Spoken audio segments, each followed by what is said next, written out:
down They can make up whatever they want to justify it. They don't need historical evidence for it because they just need to come up with some possible explanation that will account for the Quranic claim. This episode is brought to you by our Revo Report Patreon. Join our community to get first access to interviews, Bible study guides, devotionals, and prayer books for adults, youth, families, and marriages. Plus, resources on Christian living, leadership, sermon prep, exclusive Q&As, online Bible studies, and even one-on-one coaching or counseling.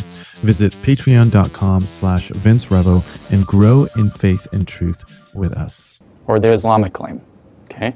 So as long as they can come up with some explanation, they're not going to leave Islam. The question is, what will they not be able to really explain? And that's what I care about finding out, okay? So we don't talk about the theological issues, we talk about narrative issues, the stories. And we only talk about what is parallel between Torah or Old Testament and Quran. Now, this is really interesting because Christians and Muslims are not talking about this area.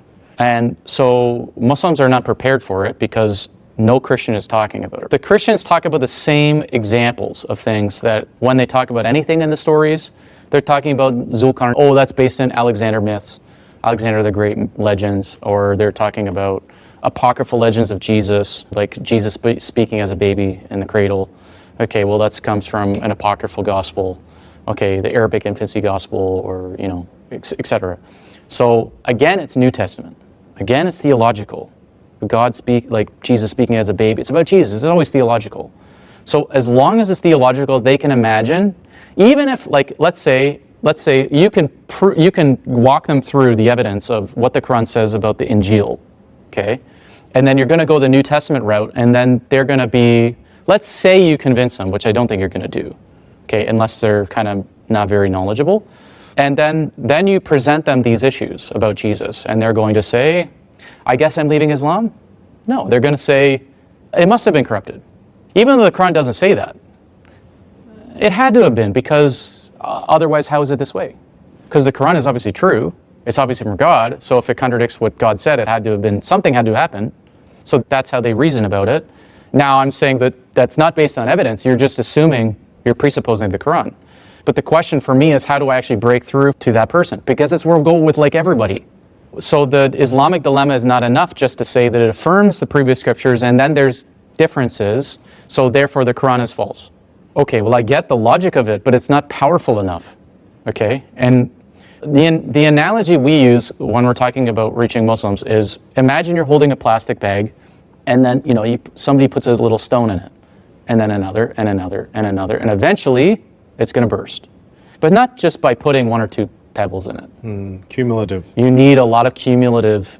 And that's why you go to the Old Testament, because you can go from story to story to story. And there's so many things in the stories. So what are you attempting to do then in those stories, though? Okay, so let me ask you, okay? This is an interview, but I'm interviewing you.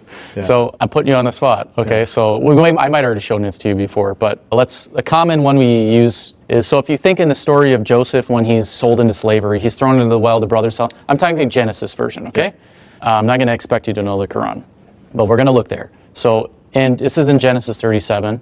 And so just from what you recall, when the brothers, they sell him into slavery, they go back home to their father Jacob, and they present the bloody shirt. How does Jacob react? He believes that he's dead. Yeah. So he tears his own clothes, he laments, it's like maybe 4 verses describing all of his crying.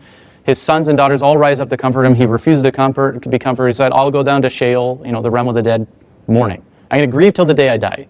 Yeah. Okay? Never going to be comforted. He's dead. He's his beloved son, right? He's the firstborn of Rachel, his beloved wife, right?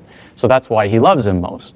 Okay? So and it says, actually, I love the phrase. It says, he is a wild animal. He is without doubt torn to pieces. Okay? So I'll read you the Quranic account. So this is in Surah 12, Surah Yusuf. And Surah 12 is almost the entire thing is about the story of Joseph. So I always say for Christians, if you want to learn, if you're going to reach a Muslim, you have to read the Quran. Okay, and any Christian who says they want to reach a Muslim and they're not willing to read the Quran, I don't take seriously. They're not really wanting to reach a Muslim. What about because I heard Yeah. David Wood say, you don't have to read the entire Quran, you just have to know these argumentations because it's going to confuse you. How would you feel if you did it like golden rule? If somebody did that talking about reaching Christians, Right. how would you feel about that? Yeah, I would feel, well, you should read the whole Bible, not just these talking points. Exactly. Right. And isn't that what Muslims do? They're then trained with, you don't need to read the whole Bible or the whole, like it's a waste of time. It's so much to read. It's so much detail and information that's unnecessary. Just learn these points. And it's not effective because they're straw manning everything. Yeah, and for us, that's the thing. So go the other way. We want to reach them. We want to persuade them. What will be persuasive to them? I got to think where they're coming from. They should be thinking where we're coming from. What will be persuasive to me and us? Is it going to be persuasive to us if they rip verses out of context? They say, look, Matthew 11 says Jesus sends out his disciples, and he says, only go to the lost sheep of Israel. So therefore, the Bible even says that Jesus was only sent to Israel, not to the nations. And you're going to say, did you read the rest of the gospel? Context. The same book? Yeah. How did that same book end? Right. He sends his disciples to all the nations. Okay? So it's pretty disingenuous, and I would say it's really ends up being kind of deceptive and insincere. So I would say, if a Christian has any seriousness about reaching Muslims, they need to read the whole Quran for sure. Okay, but I would say to focus on when you're reading it is the stories. Old Testament. Any of the stories, but especially Old Testament stories, that's what we're going to use. And then also, and compare it with the biblical accounts that are parallel. There are many stories in the Quran that have no parallel. Okay. We don't talk about those. But this one has parallel. This is a parallel, so let's come back to it. Yeah, thanks. So in Surah 12, verses 16 to 18, it says, then this is the sons of Jacob, the brothers of Joseph, then they returned to their father in the evening, weeping. They cried, our father, we went racing and left Joseph with our belongings, and a wolf devoured him. But you will not believe us, no matter how truthful we are. And they brought his shirt stained with false blood.